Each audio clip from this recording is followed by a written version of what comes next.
Need your daily fix on mixed martial arts? We're going to kind of recap Bellator 155 from UFC 198. Who's who? Kind of a controversial decision. And who's not. I couldn't figure out why, and then it hit me. Well, don't you fret, because Golden State Media Concepts got you covered. Get your daily dose of MMA Podcast. Everything from the UFC, Bellator Fighting Championship, Extreme Cage Fighting, Invicta Fighting Championship, and so much more. Join us as we talk about some of the biggest names in mixed martial arts. We've got you covered here on Golden State Media Concepts MMA Podcast.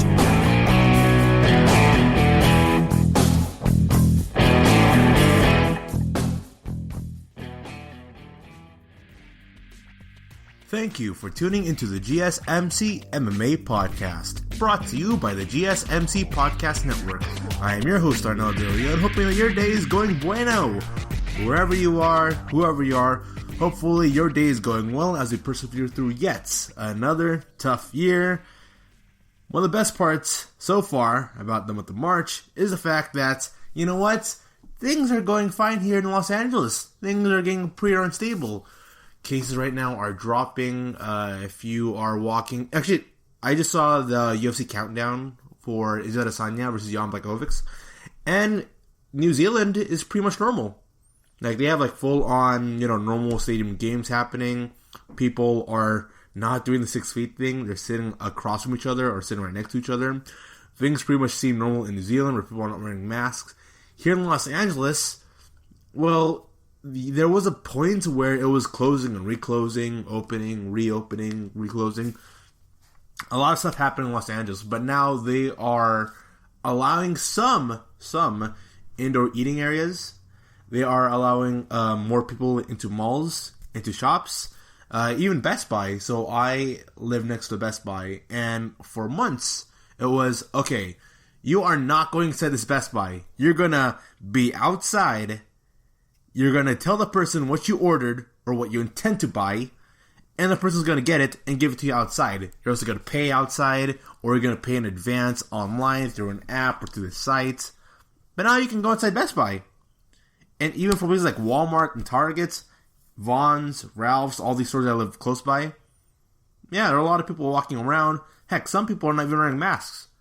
Things are seeming pretty normal, which is ironic considering the fact that even though things are normalizing, like even churches are being readily available and being open to the public now, even then, my friends, and there are definitely a lot of people out there who are still panicking. They're like, oh my goodness, don't go outside, you're gonna spread it around. And I understand it and I get it, but we're at a point now where it really does feel like that. I think the majority of people, including myself, are like, okay, you know what, we need to go out again. Things have to be normalized, alright? It seems like, at least in Los Angeles and in the Irvine area, that everything seems normal. Like, if you ever walked around, like me being a resident in California for the majority of my life, if you walk around Los Angeles, or if you go to any of the areas in Irvine, I remember there was an actual, like, huge gathering, a really huge gathering that's happening in Irvine, and I went to the mall 2 times consecutively to check out what's happening, and there's this gigantic mall in Irvine, and everyone's close together. They're all outdoors, but they're not even close, like 6 feet away from each other. It's like so interesting. I'm like, oh my goodness, how you guys don't like being apart from each other? But that's kind of the norm nowadays. We're at a point now where it does feel like, all right, we really do need to we still need to be worried about this, but we don't have to be as worried as we were like back at, August of last year.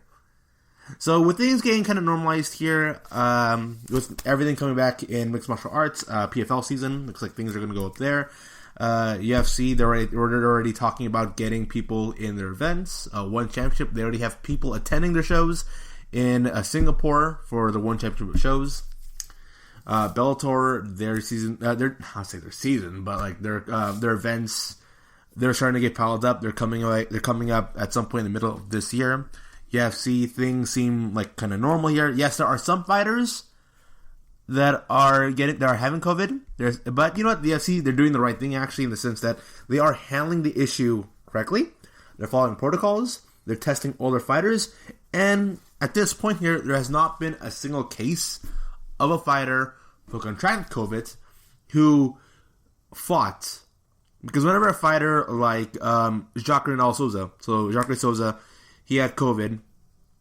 Khamzat Chimaev, they had fights coming up, and then their fights just got scrapped immediately when they got caught, when they contracted it. So far, there has not been a single case where a fighter got it, and they continue to fight. So right now, 2 thumbs up for the UFC there, as things are going all bueno for them. So for today, I'll be talking about UFC Fight Night, Rozenstruik versus Gane. So after the review over here, I'll be talking about a news brief. I'll be giving a short news brief after the event. So, UFC Fight Night, Rozenstruik versus Gane here. So, going to this card, I was not that excited about the main event. I was excited about the co-main events. I thought the co-main event was going to be a show stealer of the night. Also, Pedro Munhoz versus Jimmie Rivera, without a doubt, the best fight of the entire night. It was. And so, let's discuss the main event here first, as it was the main event, and Rozenstruik versus Cyril Gane. Again, it was Cyril Gane, the commentary team, multiple times throughout the show, kept calling him Gane and Gane and Gaines and Ganes. Even though there's no S in his name, you can hear like John Anik be like, Cyril Gane's over here, a great striker. I'm not really sure what the guy's name. I'm going to say Cyril Gane. There, Gane. So Rozenstruik versus Gane here. Gane ended up winning the fight by unanimous decision after all 5 rounds of action. Won every single round this bout here. This is only Rozenstruik's second ever loss in his mixed martial arts career. His first loss, and only loss prior before this, was from Francis Ngannou, to which Francis Ngannou just steamrolled him, knocked him out, I think, which was 13 to 15 seconds. Where it was, let's get it on! Go! And Gane just dives at Rozenstruik, swinging his arms, which is funny because the build-up to that fight was, alright then, we're going to see this new version of Francis Ngannou, a lot more technical, a lot more smart. We're going to see a Francis Ngannou who's going to utilize leg kicks a lot more, who's going to showcase his wrestling, and then he just does what he normally does. Like, he just blitzes his opponent, knocks him out, swinging his arms wildly, and he destroys Rozenstruik. And so Rozenstruik, he's not facing against Cyril Gane here. Gane's ended up defeating him through all 5 rounds. And looking at Rozenstruik here, I was just really confused as to like what he was trying to go for in this battle. Like, what was the win condition for Rozenstruik? I say this for every fight. I say, all right, what does this fighter have to do? What does the situation have to be for X fighter to win the fight? And for like Ngannou, his win con is this guy has to go and make it to a blitz. He has to go blitz his opponents. He has to make this fight be not slow, be fast paced, and he has to end the fight as quick as possible. It has to not be technical, no leg kicks, just blitzes in there. That's how Francis Ngannou wins his bouts, okay? The same thing also kind of applies for Dan Cormier. Goes in there, shoots for a takedown. If he can get a knockdown, or if he's confident in his striking, he can do that. But, there are some fighters here with certain win conditions. Cyril Gane's win condition here was just to stall out and poke him with his long arms. Gane's was the bigger man between the two. He had incredibly longer arms, longer legs. He was also like, you know what? This dude is beyond jacked. Oh my goodness. It is insane how jacked and how fit this guy is in Cyril Gane's here. But just under Rozenstruik here, when I look at the fight stats, Rozenstruik, he landed 49 of 111 total strikes. Landed 42 of 104 in significant strikes. And then we go to Cyril Gane here. So remember, Rozenstruik landed 49 of 111. Meanwhile, Cyril Gane landed 128 out of 202. Landed 102 out of 176 significant strikes. So doing the math here, he landed about 80. He landed around 80 total strikes more than Rozenstruik. And I don't think that's ever happened in Rozenstruik's career, where it always has been Rozenstruik where he puts the pressure on his opponent here. And what instead happened was initially, or like there are like small spurts in this bout here, where Rozenstruik, where he would try to go for this like 3-punch combination, and then like he'd just miss. He would miss his 3-punch combination, or he would poke Gane with the jab, and then miss 2 consecutive strikes. And then after Rozenstruik, after he attempts those strikes, he then falls backwards. And then he doesn't do it again until like 2.5 minutes, maybe 2 minutes and 15 seconds later. And up to that point, it then becomes Sergio Gane's just poking him. Jab for jab for jab, long jabs, constantly sidestepping, maximizing his reach. Now, gonna be bluntly honest with you. Was this the most interesting or exciting fight in the card? No, it wasn't. It really wasn't. Michael Bisping, who riffs every single fight he watches, even he, who, if you compare like his commentary and Anne's commentary to the Munhoz vs. Jimmie Rivera fights, and of course, like Rivera vs. Munhoz was absolutely amazing, spectacular, one of the best fights of the entire year, no doubt about it. You can hear Michael Bisping being like, yeah, Rozenstruik here, he needs to just try something. It became a point where after the first round, second, third, fourth, fifth round, Michael Bisping multiple times kept saying, Rozenstruik, he has to try something. He has to try something. He has to do something. What's Rozenstruik doing? He needs to be more active. What's he doing? Like, that's pretty much Michael Bisping, his commentary in a nutshell for the main event. Just him sounding bored, sounding also a wee bit bitter, and then being like, what are these fighters doing here? Like, they're not doing anything. They're not active. What's Rozenstruik? Like, Sergio Gane fought the smart fight. Rozenstruik, though, okay, here's another thing that kind of bothers me as a fight fan. So, when we have two fighters who are obviously trying to win out via the point system, how can, like, one fighter not be more active when it is fairly obvious that they're losing every single round here? And this led to me thinking about Dana White when he says, oh man, it would be bad to have it, because I think in Bellator, no, it was PFL. I forgot the exact organization where it's like, they'll tell you who actually is winning in a round-per-round basis. Like, the judges will score the first round, and then they're going to tell it to the corner crew and to the announce team on who won the round. And Dana White perceives it as, if we do that, if we allow that system into this fight, or into our current fights, then it would lead to point system fighters being even more passive. And the counter to that would be that, well, fighters who are losing, who don't know that they're losing, will be a lot more active. And I am a believer in the second one, in the sense that, yeah, I have seen so many fights between two fighters who are trying to win via the point system. And even though one guy, like Rozenstruik, it happened to Rozenstruik, it happened to another fighter here. I think it happened to, not Silva, not De La Rosa, I think it was, Kevin Croom. So happened to Kevin Croom, where the fight ends, it's obvious that you lost the bout. There's no way you cannot, like, perceive that as you losing, and you got your arms up in the air being like, yeah man, I did it. And then you seem disappointed when you end up losing. And I'm just thinking to myself right now, it's either it's a coup, and you're faking your level of excitement, or you genuinely actually believe that you won the bout. Because Rozenstruik misses his combination, falls back, and Rozenstruik's cardio just doesn't help him out, because by the 4th and 5th round, the dude was like a fish out of water, like flailing his arms about. Sergio Gane kept it consistently. Good on him. And I'm even going to say this. Even though Sergio Gane was able to defeat Rozenstruik, who is a top-ranked heavyweight, I'm not sold on him. I'm not sold on Sergio Gane's being a fighter who, like, oh man, I want to see Sergio Gane compete for the heavyweight title. No. I just honestly don't see it happening.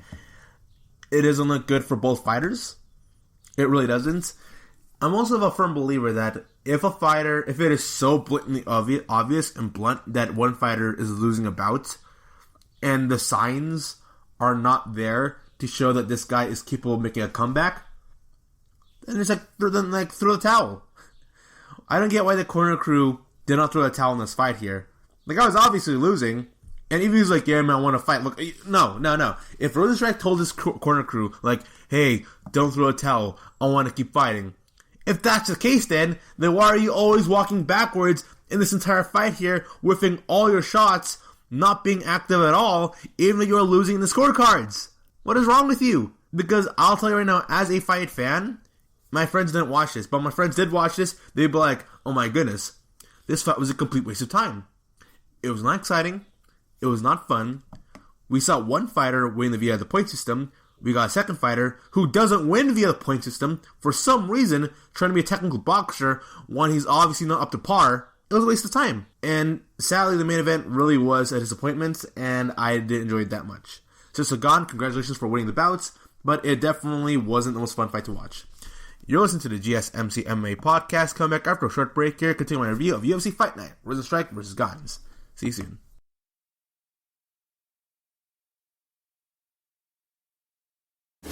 Check out the show built around the women of MMA. From the UFC to the extreme cage fighting, we got the fights covered. Listen. It's the Golden State Media Concepts Women's MMA Podcast. The latest news of upcoming fights, discussions of previous matches. Join us as we talk to and about the biggest names in women's mixed martial arts. Past, present, and future. When it's the women's fight game, you know where to listen to. The Golden State Media Concepts Women's MMA Podcast. This is your ultimate stop for everything sports. The Golden State Media Concepts Sports Podcast. Should I say more? From the NFL, MLB, the NBA to MMA, it's all in here. The Golden State Media Concepts Sports Podcast. Listen now.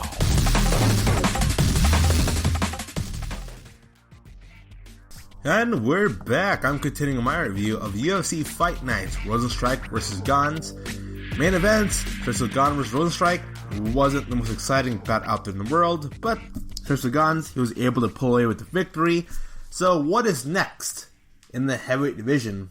Well, strangely enough though, the interesting aspects about the heavyweights in the UFC right now don't even necessarily apply to the actual division in itself. And what I mean by that is, when you look at the division right now, you've got Derek Lewis, Francis Ngannou, Stipe Miocic. Those three are the interesting aspects of the heavyweight division, specifically. And then there's a lot of hype going on with Jon Jones. Because Jon Jones is expected to be kind of like Michael Chandler, where he's going to fight somebody who is part of the top 5. If they're not part of the top 5, then they're probably competing for the title. That's Jon Jones.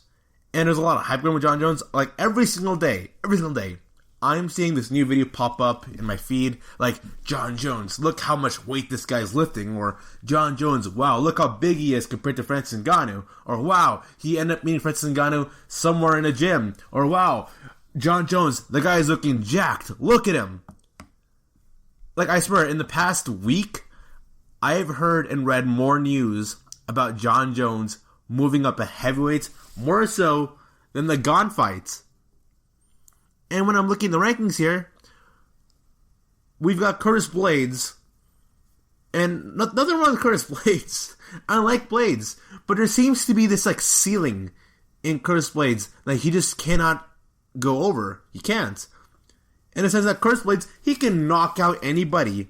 He can mat wrestle anybody who is outside the top 5.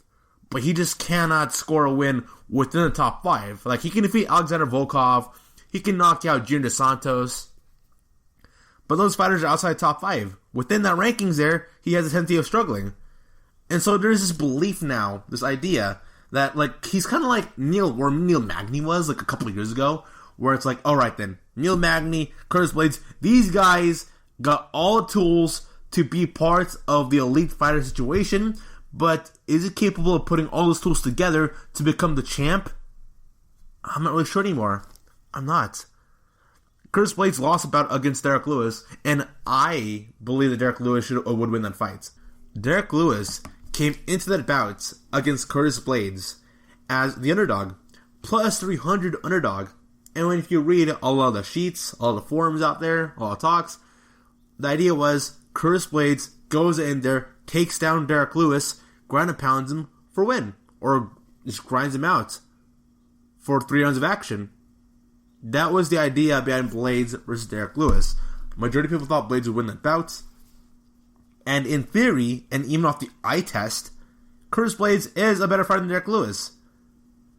But Derek Lewis has that one-punch knockout in his bout with Derek Lewis versus Curtis Blaydes, which lasted only 2 rounds. Like 99% of that bout was Curtis Blaydes winning. Like, even Derek Lewis in the post-fight presser, he was like, "Oh man, dude, that first round was really bad. I fought really bad in that first round, dude. Like, I wasn't feeling it. None of my combinations were working, dude. Like, I felt uncomfortable. He was countering everything I was doing. My game plan was off. Just, I'm embarrassed of how bad the first round was." And the second round, it pretty much the exact same thing up until, like, the final 4 seconds where Blaydes ended up trying to go for a takedown, and then Derek Lewis hits him with a right-hand uppercut. And, only needs 1 punch.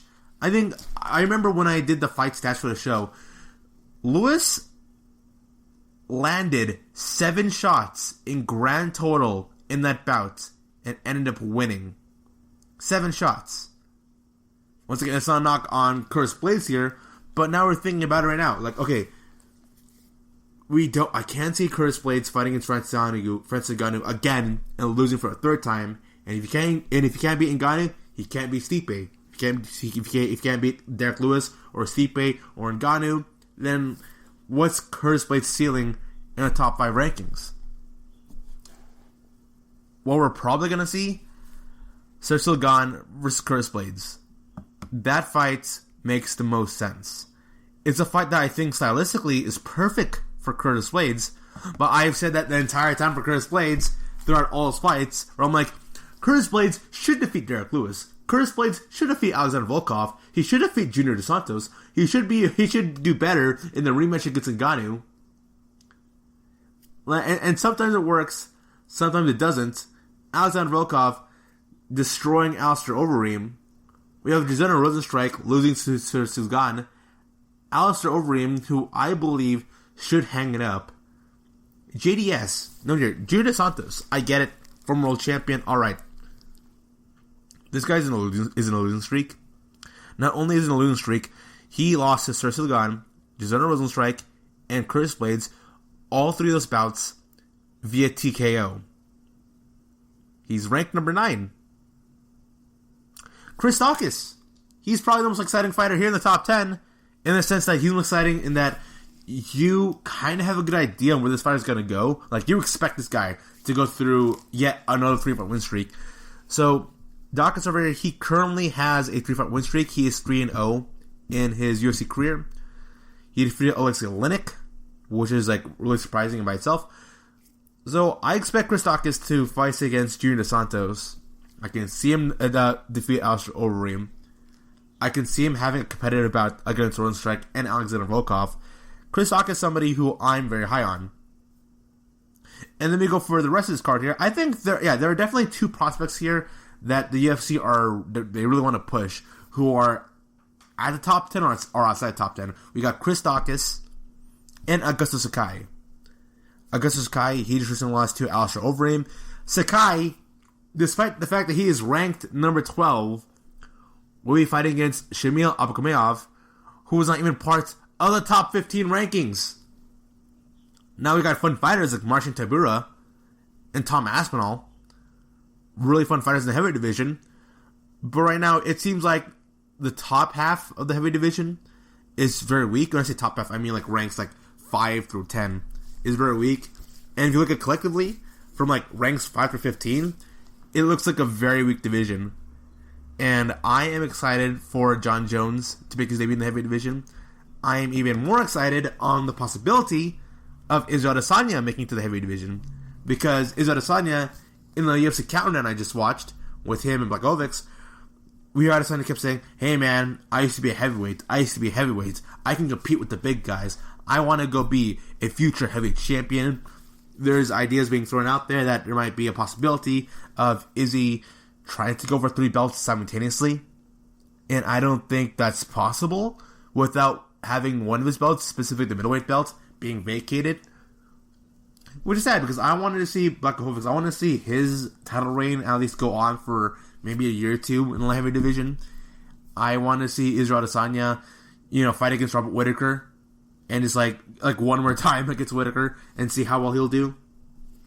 But we're not going to see that. We're not. Now, Glover Teixeira versus Israel Adesanya. That's a bout I really do want to see. And I think that will be an incredibly difficult fight for Israel Adesanya. More difficult, honestly, than Jan Blachowicz fight. And I'm saying Jan Blachowicz is going to defeat Israel Adesanya. That's my prediction for the upcoming card. But then we get to the co-main event here. And the co-main event is Nikita Krylov versus Magomedov Ankalaev. So this bout essentially was grappler versus wrestler. Nikita Krylov, a guy known for his great boxing and striking proficiency, versus Magomedov Ankalaev, mountain man, great grappling, great wrestling. And what happened here, though, was Magomedov Ankalaev, he is the complete package, the complete fighter. His striking is tremendous. His grappling is elite tier. Looking at the fight stats, Nikita Krylov, he landed 58 of 132 total strikes. He landed 47 of 120. And it is expected. Nikita Krylov, really good boxer. Magomedov Ankalaev, going to this bout, it was, alright, Ankalaev here. His striking isn't all that good, but his wrestling is top tier. Alright then. What happened here was Ankalaev, he landed 89 of 143 total strikes. 43 of 92 significant strikes. Ankalaev landed 31. He landed 31 more strikes than Nikita Krylov. And this isn't an instance where it's Ankalaev, where, okay, he's like, kind of like Colby Covington and Alexander Hernandez, where they're powdering you with shots that aren't going to really mean anything in terms of, having that much damage. And that was the idea. It kind of happened in short spurts in the second round. But what happened in this bout here was, first round, Nikita Krylov, he's throwing bombs. He's trying to throw bombs on Magomedov. Magomedov goes there, gets a takedown in, controls Nikita Krylov for the rest of the bouts. Second round, Nikita Krylov outstrikes him, outboxes him. Going to the third round, it was accepted by anybody, that Nikita Krylov and Akhmedov going to the third round were tied. They both won 1-1. First round was in favor of Ankalaev. Second round was in favor of Krylov. Third round, what happened here? Well, guess what? Magomedov Ankalaev put out a striking exhibition on Nikita Krylov. Absolutely amazing striking from this guy. It is so surprising. It is so surprising how good of a boxer Ankalaev is, because considering how good of a boxer he is, it's now an extra tool in his arsenal that a lot of people are not expecting, because he was seen as one-dimensional wrestler, going up and ground and pound you, he's going to smash you. Alright then. And what Nikita Krylov, what he did in the third round, was that since Nikita Krylov, he was so hesitant of going through these exchanges, and he was also so worried about the takedown, that led to Ankalaev pretty much putting a tear on Krylov, because he's like, alright, Krylov's arms are down because he's expecting a takedown, I'm just going to go strike him. And the second Krylov puts his arms up and tries to block out the punches, and he tries to block all the strikes, Ankalaev dives in there, shoots in for a double leg takedown, gets a takedown in. Krylov did an awesome job defending it in the second round. I also believe that Ankalaev was a lot more desperate in the third round, because in the second round, it was incredibly passive. For his first round, full throttle, Ankalaev going in, blitzing for the takedown. He is sometimes winning the striking, but Krylov was winning for the most part. In the second round, Ankalaev, really passive, just being torn apart by Nikita Krylov. It was very tough. And in the third round, Ankalaev was like, okay, I know I didn't do good in the second round. I'm just going to blitz him. I'm going to blitz this guy. I'll try to knock him out. If he isn't getting knocked out, or he has to respect my power, he has to respect my hands. And that's what Krylov did. Nikita Krylov had to respect Akhmedov's striking. And that was the turning point of this bout here. Because Nikita Krylov, who is used to being a guy who has to go and stop the takedowns and striking really proficiently, is just thrown off here. Because you're like, wow, Magomedov Ankalaev here. This guy, not only can he box, he can wrestle really darn good. If I try to stop for the takedowns, he's going to go and throw these hard bombs. And Michael Bisping were like, wow, dang! Magomedov Ankalaev, this guy is throwing out hard bombs. Like, the best striking of Ankalaev happened in the third round. And that's something that Nikita Krylov just did not expect. He didn't expect it to happen. I was reading the forums, and I was reading up people's review of this bout here, and all of them had the expectation, alright then, Ankalaev tries to take down for all 3 rounds of action. Instead, it was Ankalaev took him down first round, third round, him striking him, and that was an amazing performance by Ankalaev. Ankalaev, I don't think he's even ranked all that high in the division. He is a prospect still. And considering the fact that he is a prospect makes you just worried because, the second, as he moves up in the rankings, this guy will be a complete terror.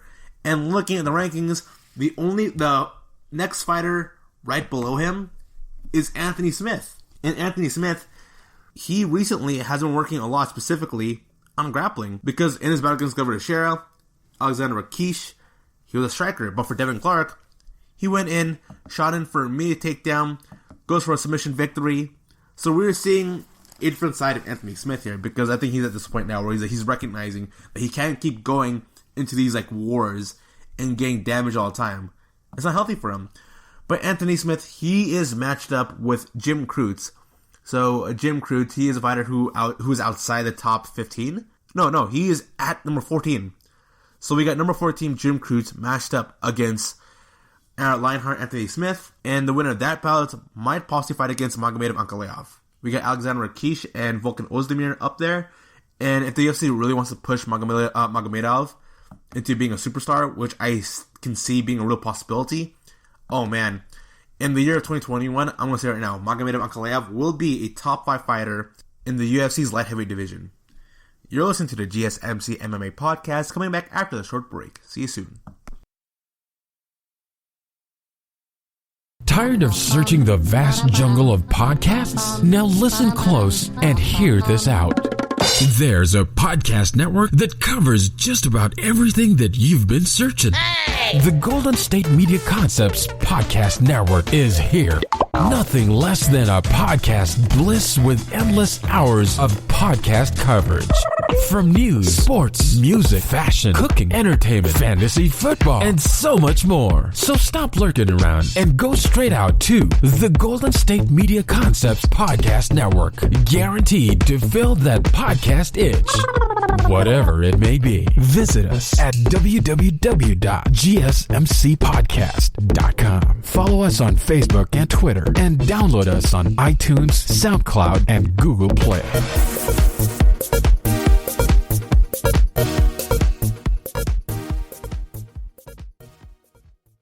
This is your ultimate stop for everything sports. The Golden State Media Concepts Sports Podcast. Should I say more? From the NFL, MLB, the NBA to MMA, it's all in here. The Golden State Media Concepts Sports Podcast. Listen now.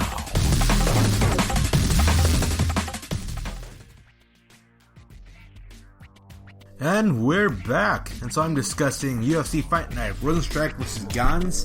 And let's go to the women's flyweight here. It's a bout between Montana De La Rosa and Mayra Bueno Silva.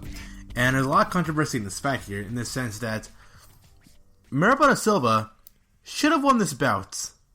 She should have won it, but she didn't win it. And the reason why she didn't win it was because of the first round when she was holding on to the cage when De La Rosa was going for a takedown, which led to this fight being a draw. It was a draw. Though, of the 3 judges who scored this bout, 1 judge scored the bout in favor of Bueno Silva, still winning. Apparently, Bueno Silva won 3 rounds. That's not how it went down. The way how I voted it was Bueno Silva won the first round. Her Muay Thai and her clinch work is amazing. Stellar clinch work. Her striking proficiency was awesome. Her defensive grappling was great. The issue here was there was an instance where De La Rosa shoots him for a takedown. They're on the cage, and as they're both going down, Bueno Silva is able to hoist herself up from grabbing onto the cage with her right hand, and she was able to sort of prevent the takedown. Like, De La Rosa just slipped and fell. This led to the referee coming in and being like, no, point deduction. Not even a warning. And I think that was right. Well, actually, no. Let me second guess that. I think what the referee should have done in that instance was, okay, give you a warning. Gives you a warning. And in that instance, on what would happen if she didn't grab onto the cage? Well, she could have got taken down. And it led to an instance where we're like, okay then. So, De La Rosa, she gets a takedown in on Bueno Silva. Does Montana De La Rosa win the first round? I'm thinking the right thing to do was to put them in a position where De La Rosa is on top of Bueno Silva and he needs to give a warning. Like, giving her the negative points really hampered this entire fight for me. Because what essentially happened was, first round was given to Bueno Silva. Given to Bueno Silva because her striking was a lot more better. Even if the takedown were to happen, I don't think something big or monumental would happen. Because as shown for the rest of this fight here, Montana De La Rosa, she ground controls her opponent, but she really isn't working on her that much, or having her, or trying to get her to be exhausted, or putting a lot of pressure on her, or being in a position where it could go in via submission. It's not happening. De La Rosa is a grappler who likes to control her opponents. And so in the first round, if De La Rosa were to hypothetically get that takedown in, and she to control her, there's a huge possibility that Bueno Silva could have got up. Because there's only one round through all 3 rounds of action that De La Rosa was actually controlling her opponent, and that was in the second round. First round, all Bueno Silva. Even if Bueno Silva wasn't holding to the cage, it was in the final minutes, and Montana De La Rosa was pretty much exhausted already. She was already tied out within that round. Bueno Silva still would have won the first round. And I think it was not right to give her the negative points. I think the best answer here was to, like, okay, go, put them in a position where she gets a takedown in. Alright then, continue the fight. Yes, I know she was holding the cage a lot. And this led to a question I threw to my head. Where, according to Daniel Cormier, Dominic Cruz, John Anik, Joe Rogan, they always say the same things as it pertains to the cage. They're saying, hey, the cage is the defensive wrestler's best friend because you're stopping the takedown. And I'm thinking about that right now. If a wrestler or grappler were to go towards your opponent and they're to grapple with you and they're clinching with you on the cage, who's winning that scenario? Like, from the judge's eyes, who's winning that? Is the person controlling their opponents in a better position when they're pressing on the cage? Are there no points even being given out? What's happening there? And I'm very confused whenever Rogan, Cruz, Cormier, Bisping, when they say, yeah, the fighter should go and use the cage in order to hoist themselves up. Because that's implied, right? That they're going to go and they're going to try to slowly climb their way back up the cage by leaning in their body in onto the cage and standing up. But then we also get things like, you can't hold onto the cage. And I'm not really sure why that is. I really am not. I'm so confused on that. Because if one of the positive aspects about the cage is that you get to go and prevent your opponent from taking you down, and then you're to hold on to it, which Bueno Silva was able to do so, why is she being penalized if she's using the cage correctly? I get it. Like, I definitely understand. It would suck to know that a person is holding onto the cage the entire time. It would pretty much make it so that it is almost impossible to go to takedown if your opponent's onto the cage. But it's also natural instincts, though. Like, fighters, like, if you're falling down, you have two things you can do. You can either naturally put your arm back and prevent and like cushion yourself from the drop, or you can go and grab onto something. Those are two natural things that happen. And when these fighters do hold onto the cage, I'm telling you right now, it's not because, oh, this fighter is cheating, or, oh, this fighter is fighting improperly. No, it's not. That's not the case.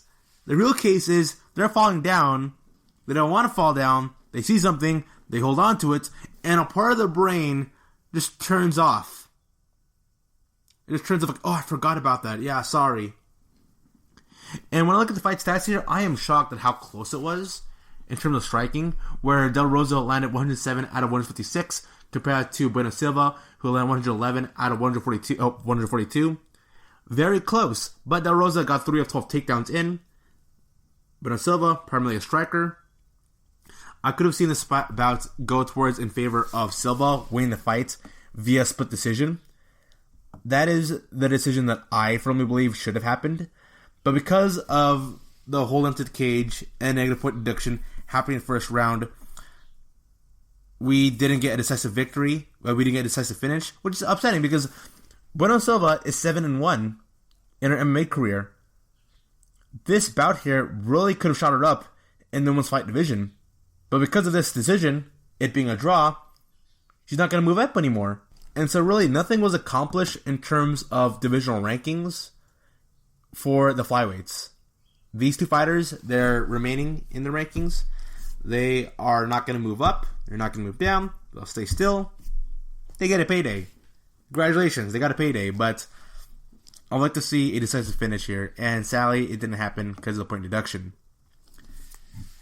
And then we go to the best fights of the entire night, which was Pedro Munhoz versus Jimmie Rivera.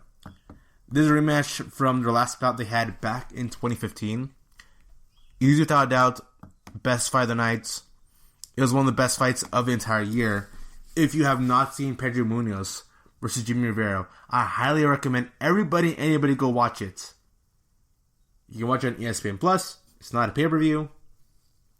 And essentially what this bout was, we have two strikers out here. They're meeting up in the center of the cage, throwing out bombs after bomb. But the difference between Rivera and Pedro Munhoz was that Pedro Munhoz was constantly hitting Rivera over and over again. Leg kick to the leg kick, leg kick, leg kick to the left thigh of Rivera. And it was so bad that it came to a point that by the first half of the second round, every time Munhoz laid in a kick on Rivera would fall down. Now, there was no instance of ground pound. There was one instance of grappling happening in this bout here, to which Rivera did get a takedown in, but it was immediately reversed with Pedro Munhoz going in for a single leg key lock on the left leg of Rivera, which was the last thing Rivera wanted. Rivera noticed it. Bisping was laughing his butt off. He was like, takedown in. Not sure that's a good plan. And Munhoz going in for a key lock. Oh my goodness, wow! Look at that. He's working. He's about to submit him on the exact leg, his leg that's been being worked on this entire fight. But then they both got up, really. So the takedown really shouldn't matter all that much. But Pedro Munhoz ended up winning this bout here by unanimous decision. With Pedro Munhoz, I say they're pretty much even in terms of the exchanges, in terms of headhunting. But Pedro Munhoz, with those leg kicks, was able to slow down Rivera. And Pedro Munhoz, man, this guy has never been knocked out in his MMA career. And I doubt this dude will get knocked out anytime soon. Until he gets older, obviously, when his bones start to become brittle, and then he, slowly becomes softer. But Pedro Munhoz here, this guy is a beast. So is Rivera. Both of them refuse to get knocked out. These guys are getting hit in the face so hard that most fighters, that they were to do this to any other fighter, they would get knocked out. I'm a fan of Pedro Munhoz and Jimmie Rivera for how hard-hitting these guys are. Bisping kept talking about it. He's like, oh my goodness, for as small as these guys are, they're at bantamweights. It was always a joke that the bantamweights were these technical strikers who weren't hard hitters. But up until Cody Garbrandt came in and defeated Dominic Cruz, that's where we're starting to see these strikers and these fighters coming into the bantamweight division, who are now knockout artists. And although these guys did knock out each other, they're hard hitters, and they are definitely fighters who you just don't want to mess with. Now, the grappling, though, that leaves a lot to be left desired. I can see an instance where, and that's the issue with Pedro Munhoz, in the sense that he is an amazing striker, and his striking has definitely improved with his leg kicks and being able to utilize body shots now. I get it. But I think Pedro Munhoz, he does need to learn to become more of a dynamic fighter, in the sense that he should be able to go clinch better. His grappling should be a lot more better. He didn't attempt a single takedown in this bout here. Jimmie Rivera only landed 1 of 5 takedowns, and that takedown was out of desperation for the most part. It was out of desperation. Huge respect for both of these fighters here. It was an amazing fight. Two dudes going at it for 15 straight consecutive minutes. And one of the cool things about Pedro Munhoz doing those leg kicks was that when you compare Jimmie Rivera in the first round compared to where he was in the first half of the second round, two entirely different fighters in terms of stances, in terms of footwork. Jimmie Rivera tried to fake it. He tried to be like, nah man, that doesn't hurt me at all. Keep hitting it. But then he kept falling down over and over and over again from these hard leg kicks that you can hear echoes of coming from the building. And because of that, it transitioned from these two fighters going at it, meeting each other in the center of the octagon, to Pedro Munhoz chasing after Rivera. He kept chasing Rivera with leg kicks. He tried poking him, and even though Pedro Munhoz was poking him, and for the most part, poking has a tendency of being kind of boring, kind of stale, of being kind of stagnant. Pedro Munhoz's head movement was so good, and he was so quick, and he was able to dodge and duck and weave all the shots of Jimmie Rivera, that it was a masterclass work of striking. And once again, I recommend everybody to go watch Pedro Munhoz for Jimmie Rivera. It is one of the best fights of the entire year, and I recommend anybody, whether it be a fan of MMA or a casual fan, to go watch it. Pedro Munhoz ended up winning the fight via unanimous decision. It was the right decision call there. Pedro Munhoz landed 29. He landed 29 more strikes than Rivera, and I am shocked as to how few strikes were even landed here. Because both fighters, ironically enough, Munhoz landed 194 total strikes. No, he attempted 194 strikes. Rivera attempted 193 strikes. Both these fighters have pretty much the exact same number of strikes, except for Munhoz, who has +1 more strike attempt than Rivera. And it was a stellar performance by both of these fighters, and I can't wait to see both fighters. Even though Rivera lost his bout here, these fighters are the greatest of the UFC, and if they continue fighting the way they are doing, and they are fighting, obviously I don't expect both of these fighters to be champions anytime soon, or be able to compete in the top 5, because their style is so reckless. But considering that their fighting style is so fun, and it was the one fight that was blowing up on Twitter more so than any other bout for the fight night, it was certainly a fight that puts both of these fighters in a better position. Now, the bantamweight division, though, what's going on over there? We have the upcoming Peter Yan versus Aljamain Sterling. This bout's going to happen on March 6th. And under that, though, there's not really that much happening within the top 10, except for Dominic Cruz, who will be fighting in the prelims. Yeah, Dominic Cruz, prelims, against Casey Kenning, coming up in the same card. So that's what to expect from the men's bantamweight division. Other than that, though, nothing much is happening other than fighters trying to move up in the rankings outside the top 15. So strange. From rankingsmma.com, Casey Kenny is a number 19th ranked fighter fighting against number 10th ranked Dominic Cruz, and Dominic Cruz is coming off a title fight. Strange. You're listening to the GSMC MMA Podcast, coming back after a short break here. See you soon. Want to know the latest in soccer? Then listen to the Golden State Media Concepts Soccer Podcast. From MLS, the World Cup, and the Premier League, we've got you covered. The latest updates, the hottest matches, and news on the league's top players. It's the Golden State Media Concepts Soccer Podcast. David Beckham scores the goal to take England all the way to the World Cup finals. Listen now.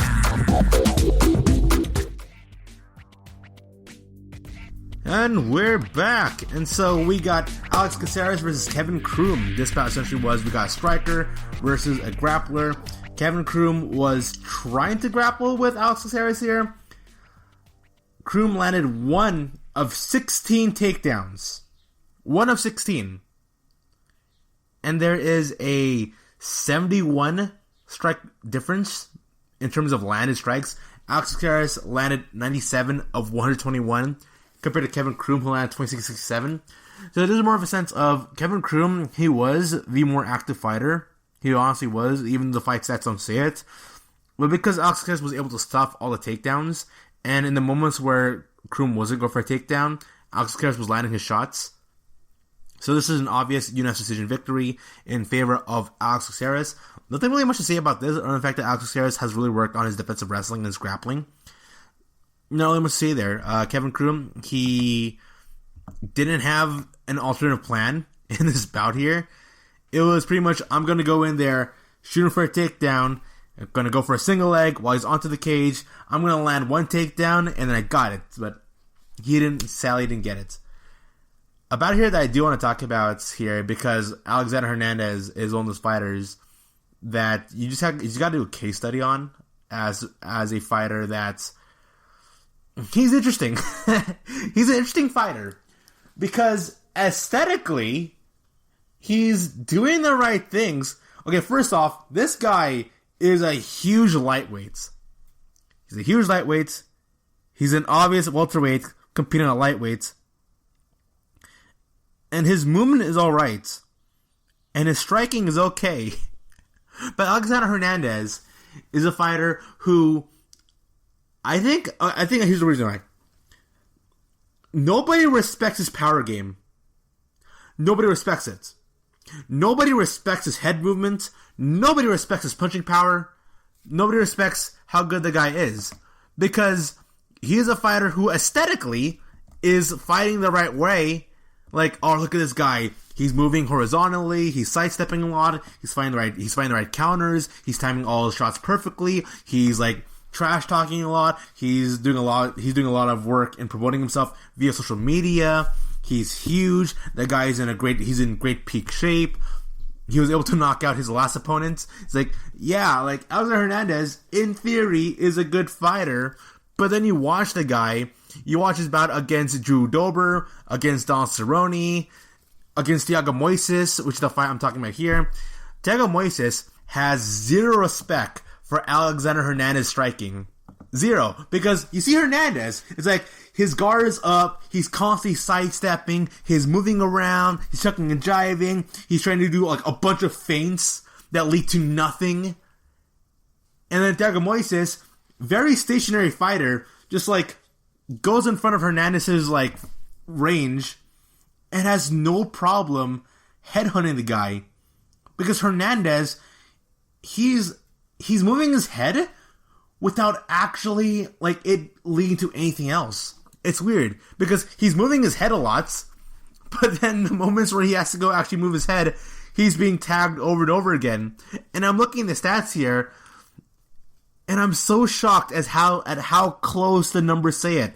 Because Hernandez landed 50 strikes compared to Thiago Moises' 53 strikes. Now, Moises, he is 5% more efficient. Both these fighters, they weren't even that efficient at all in the striking. But when it mattered, when it really counted, Thiago Moises was easily the one controlling the bout here. Hernandez, he's throwing on these like weak jabs that he's not putting any pressure at all at Moises. Like Hernandez, he's moving towards Moises, but then like Thiago Moises, the second he like steps forward, Hernandez steps backwards. And then Hernandez is doing these like feint fakes to jab combinations. And then Thiago Moises is like blocking them, or if he does get tagged with it, it's such minuscule damage, or it looks so little of it. It looks like it's doing very little impact on Moises' game that Moises chucks it off, and then he's going to go for an overhand and couldn't stun Hernandez. And now, I'm getting this report here from Alexander Hernandez's Instagram where he says, silence the commentary, watch this fight, and convince me I didn't win 2 of 3 rounds. It's extremely difficult to rationalize and agree with the outcome, but it is the outcome. 3 more fights to come this year. Onward. Alright then, you expect to fight 3 more fights this year? Amazing. Good for you. You're making your money. And Hernandez, when the decision came out where he ended up losing, he was like, what? I ended up losing? How? And you can hear Michael Bisping being like, well, of course you lost, dude, just because you didn't really do anything there. He was so fake passive-aggressive. I don't know how to describe that. But it's like, you've seen it with fighters. Like, I think Rashad Evans versus Quinton Rampage Jackson. Like, this is what I thought about. Where Rashad Evans, he's moving around a lot, but he's not really doing anything with his movement. Like, he's not even baiting his opponent. He's not even catching him with clear counter strikes. He's not even pressuring his opponent. He's just moving for the sake of movement. And I think Hernandez, in his own mind, was like, what do you mean? I was very active in that fight. No. Like, moving left and right and shuffling your feet all the time and constantly bobbing, waving your head isn't you being active. That's just you moving for the sake of movement. Because it'd be one thing if he's constantly doing his head movements and he dodges a punch and lands a clean strike. He didn't do that. It's just in this fight here where Hernandez is just moving his head a bunch. The Moises tags him over and over again with these clean shots. And here's the thing, another thing with... Oh man, it frustrates me. It really does. Because Alexander Hernandez, he's throwing out these strikes and these jabs that don't lead to anything. And he's hitting the air. And he's not setting up his opponents. Like, Hernandez attempted 20 more strikes than Moises. But these attempted strikes are not even strikes that are going anywhere near his opponents. He's just throwing his arms out. He's like throwing out these jabs as a way to play keep away on Moises. But Moises, he takes these shots and it's doing so very little damage that when Moises does, it's like when you compare and contrast the striking accuracy and the damage that's accumulated between both fighters from the eye test, you can easily see, alright, Hernandez here, he's throwing a jab, not really doing anything. Moises throws a jab, oh man, he stunned Hernandez, and now Hernandez is like tailing it back now. And now I'm thinking about this right now because Alexander Hernandez, he's a fighter who, like, I think 3 years ago, there was a lot of hype behind this guy. And he's still only in his late 20s. And he's, like, he's following the Colby Covington shtick of, like, trolling and, like, trying to, like, stir up controversy and drama and stuff. Like, he's a good talker. Like, the guy looks like he's in great shape. He looks like he's a natural welterweight fighting on lightweights. And he's got, like, no punching power. And it's like, okay, Alexander Hernandez, when he's fighting against his opponents, whether it be Cerrone or Moises or Jober, he's punching and he's fighting his opponents as if they are like a stationary punching bag. Because if you've ever been in actual boxing fights and you've like done actual boxing and you compare that and contrast that with you just boxing and doing like drills in front of a punching bag or doing drills with like your sparring partner and you're punching the gloves, punching the hands, it's very, very different. There's a reason why you can like see some fighters like Derek Lewis who will throw out these like clean looking, like expert level, awesome looking, clean, crisp jabs during like sparring camp and training camp. But then when you actually go see the guy in an actual fight, he's a really sloppy fighter and he just swings his arms wildly. Same thing also applies for Francis Ngannou. Like Francis Ngannou strikes very slow in an IRL real fight, but when you see him fight the punching bags or in his like training camp or in the gym, the guy's incredibly fast. He's very speedy. That's how it is with Alexander Hernandez here, where he's fighting his opponents as if they are his sparring partner or a punching bag, where he's more focused on the technique and the aesthetic appearance and making it look good, more so than actually doing something that is good, that's going to help him out in actually winning the fight here. What is his actual ceiling in MMA? I don't know. I really don't know. Hernandez, he is 12-4, but there's an obvious barrier, there's an obvious ceiling there, where this guy just cannot compete in a competitive bout amongst the top 10. His striking is aesthetically pleasing, in terms of like, it looks good. Like, if Alexander Hernandez were to teach me how to do jabs, or how to do feints, or how to do like underhooks, or how to do like, uppercuts, he could teach me perfectly well. And then you'll see him compete in actual fights, and then he's going to attempt those and then just fail because he lacks the punching power, he lacks the speed, his striking accuracy is pretty much null and void. It's not really there. And Thiago Moises, he didn't fight all that well of a good fight also, but the guy fought a lot more accurately. He fought a lot more, his striking was a lot more precise, and he had a lot more punching power than Hernandez. And when you compare and contrast these two fighters, Hernandez, he throws in for a punch. Moises, he's unaffected. Moises throws in for a punch. Hernandez, he gets affected. He steps backwards. He's obviously hurt. And the judges can see that. So even though fight stats say, oh wow, this fight was really close, it really wasn't. It really wasn't close. And I don't know who Hernandez is going to fight next. I really don't know. I expect Thiago Moises to move up in the lightweight rankings. I don't know if he's good enough to be competitive amongst the top 10. But Hernandez, the only way this guy's going to pull off victories is if he fights like low-ranked fighters who are outside the top 10. And that is his ceiling. That's his honest to goodness ceiling. And that's not me being like mean to the guy. That's just how I perceive Alexander Hernandez. He's a guy who is doing all the right things, but he doesn't have the talents to go to a certain level compared to fighters in the lightweight division like Justin Gaethje, like Tony Ferguson. There is a barrier, there's a ceiling for the guy, and it's sad to say that there is a ceiling where I don't think he can pass, even though he's only 28 years old. It's very upsetting to say that. And for the rest of the card here, we have Alexis Davis. She ended up defeating Sabina Mazo. Alexis Davis here, really good showcase for the proud Canadian here. She was able to land twice as many strikes as her opponents. High volume, high activity here. She landed 128 out of 196. Compare that to Sabina Mazo, who landed 71 of 173. So like 50 punch difference there.